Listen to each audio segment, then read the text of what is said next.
తెనాలిలోని షరాఫ్ బజార్లో గల పంచముఖ ఆంజనేయ స్వామి దేవస్థానం వెనుక తెనాలి రాక్స్ గణపతి ఉత్సవ కమిటీ ఆధ్వర్యంలో ప్రథమ గణపతి చవితి మహోత్సవాలు అత్యంత వైభవంగా నిర్వహిస్తున్నారు.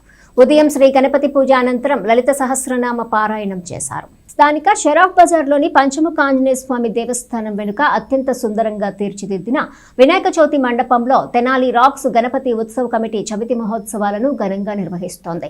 5 రోజుల పాటు జరిగే ఈ ఉత్సవాల్లో తొలి రోజు సిద్ధి వినాయక స్వామి వారికి విశేష పూజలు నిర్వహించారు. తదుపరి 1108 లడ్డూలతో సహస్రనామ పూజ నిర్వహించిన కమిటీ సాయంత్రం స్వామివారికి కళ్యాణ మహోత్సవాన్ని వైభవంగా నిర్వహించింది. శుక్రవారం ఉదయం శ్రీ లలితా సహస్రనామ పారాయణం విశేషంగా నిర్వహించారు. ఈ సందర్భంగా రాఘవేంద్ర మాట్లాడుతూ తెనాలి రాక్స్ గణపతి ఉత్సవ కమిటీ నేతృత్వంలో ప్రథమ వినాయక చవితి మహోత్సవాల్ని దిగ్విజయంగా నిర్వహిస్తున్నట్లు చెప్పారు. ఈ 3 రోజులు విశేష కార్యక్రమాలు నిర్వహించామని, శనివారం ఉదయం శ్రీ గణపతి పూజ అనంతరం శ్రీ సత్యనారాయణ స్వామి వ్రతం జరుగుతుందని చెప్పారు.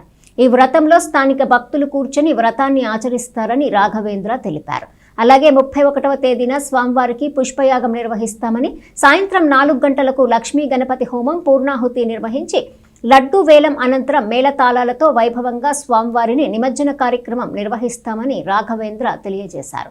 ఈ ఉత్సవాలను దినేష్, సూర్య, బాలసాయి, శశాంక్, రాము, పవన్, వరుణ్, వినయ్, కొల్లూరు సాయి, రవితేజ, భార్గవులు పర్యవేక్షిస్తున్నట్లు రాఘవేంద్ర తెలిపారు. పూజా కార్యక్రమాల్లో భక్తులు విశేషంగా పాల్గొని స్వామివారి ఆశీస్సులు తీసుకోవాలని ఆయన విజ్ఞప్తి చేశారు.